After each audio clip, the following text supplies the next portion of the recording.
Somewhere right now, someone is sitting in a doctor's office with a cuff tightening around their arm, waiting on a number. And somewhere else that same week, someone is cutting into a watermelon, eating the red part, and throwing the white rind straight in the trash. Nobody connects those two things. My grandmother did. She kept it through August, through October, all the way into December, when the watermelons were long gone. That knowledge traveled from her hands to mine. Most of the people who knew it are gone now. Today, I want to show you what she saw in that white rind, and why she never once threw it away. The supplement industry takes the white rind of a watermelon, the part almost everyone throws away, extracts the compound from it, puts it in a capsule, and sells it back to you for $35 a bottle. 30 servings. Asking nothing of you is a watermelon from the farmer's market and a mason jar with a lid, a blade through the green, through the white, into the red, the rind smelling green and cool the second it opens. That compound is already sitting in the part you are about to peel away and throw out. The question is whether you know which part of the fruit to keep. Most watermelon products, the juice drinks, the flavored waters, the poolside slices, are made from the red flesh. The red flesh is what gets pressed, bottled, and labeled. Processing pulls the red out and discards the white. What you are left with is lycopene and sugar water and a fraction of the compound the white rind concentrated in the first place. This is not a conspiracy.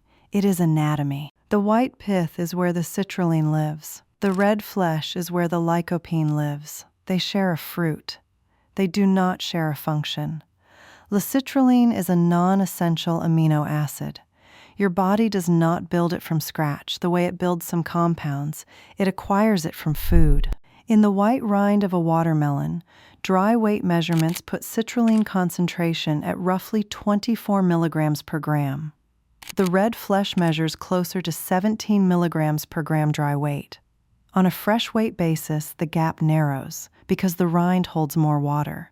But the rind is still where the concentration runs highest. It is the part the American kitchen has been throwing away for 100 years. What citrulline does in the body is this. Your kidneys convert it to L-arginine through an enzyme called argininosuccinate synthetase. L-arginine is then the raw material for nitric oxide synthase, another enzyme which produces nitric oxide.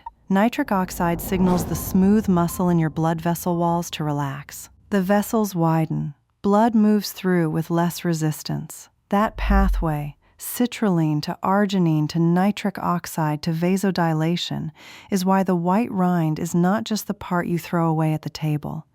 You might ask, why not simply take oral arginine and skip the intermediate step? Here's why that does not work the way you expect. Arginine taken by mouth is largely broken down by arginase in the intestines before it reaches the bloodstream. Citrulline bypasses that entirely. It is absorbed intact, converted to arginine in the kidney, and produces higher plasma arginine levels than the same dose of arginine taken directly. The body accepts the precursor more readily than it accepts the finished compound. That is not a recent discovery. That is the body doing what it has always done, accepting food in its natural form. Dioscorides, the Greek physician whose medical text was still being copied 1,500 years after his death, wrote in the 1st century that the rind of the watermelon was to be placed on the head of a child with heat stroke, a cooling medicine. External application of the rind, not the flesh. Chinese physicians have used watermelon rind medicinally since at least the 14th century. They called it shigua pi, and some preparations retained only the white middle portion, the pith alone, separated from the outer green skin, used to clear summer heat and support the kidneys. And in Appalachian hollows from Claiborne County to Hawkins County, grandmothers packed that same white portion into brine jars every August, not as a named medicine, but as a preparation the body recognized as useful all through the cold months when the fresh fruit was gone. 3 independent traditions, separated by 1,900 years at the extremes, arrived at the same portion of the same fruit. None of them had the word citrulline. The compound was not isolated until 1914 and not fully characterized and named until 1930. Mitsunori Wada at Tokyo Imperial University named it from citrullus, the Latin for watermelon itself. They had the preparation. The name came 1900 years later. What Nola Vance packed into her jars in August is worth knowing before the preparation disappears entirely. Most of what I share on here, my grandmother never wrote down. She just knew. Every week I put up a new one. Another plant, another preparation, another thing that almost did not make it through. If that matters to you, stick around. I would love to have you. My grandmother is the one who taught me this, peeling the green away, packing the white into the jar before the men came in for supper. She never called it citrulline. She just called it the part you keep. The method is simple. There is no extraction. There is no solvent. L-citrulline is water-soluble, which means it releases through normal digestion once you eat the rind. You do not need to cook it out, press it, or steep it in anything to access the compound. What you are doing with the brine is preservation, keeping the white pith available in February when no watermelon exists in East Tennessee. Cut your watermelon and eat the red. Before you throw the rind away, take a sharp knife and peel the green outer skin off completely. The green skin has lower citrulline concentration and it is bitter. You want only the white. Clean white. No green remaining at the edge. Cut it into 1-inch cubes. That is your preparation. For fresh use, eat the white rind raw alongside a meal within 24 hours of cutting. Once the cell walls are broken, citrulline content begins to decline. Do not cut a week's worth and store them in the refrigerator expecting full potency on day 7. Cut it, eat it, same day. For the winter preparation, the pickle, the brine is this: 1 tablespoon of salt per cup of water with raw apple cider vinegar added at a 1:4 ratio, 1 part vinegar to 4 parts water. Pack the white rind cubes into a clean jar. Pour the brine over them to the neck of the jar. Weight the rind down so it stays submerged. A smaller jar filled with water works if you do not have a fermentation weight. The rind that floats above the brine will go soft and off. Keep it under. Do not heat this. Do not process the jar in a water bath. The temperature for fermentation is room temperature, between 65 and 75 degrees Fahrenheit. Below 65, it slows too much. Above 75, it runs too fast, and the rind softens before it has taken properly. Leave the jar at room temperature for 3 to 5 days, then move it to a cool cellar or the back of your refrigerator.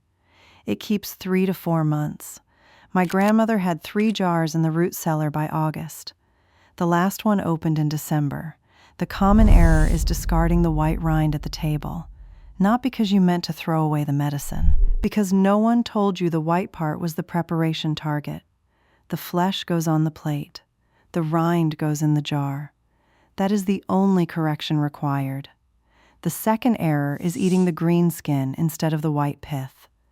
Lower citrulline, bitter taste, and it is not what any of the 3 traditions used.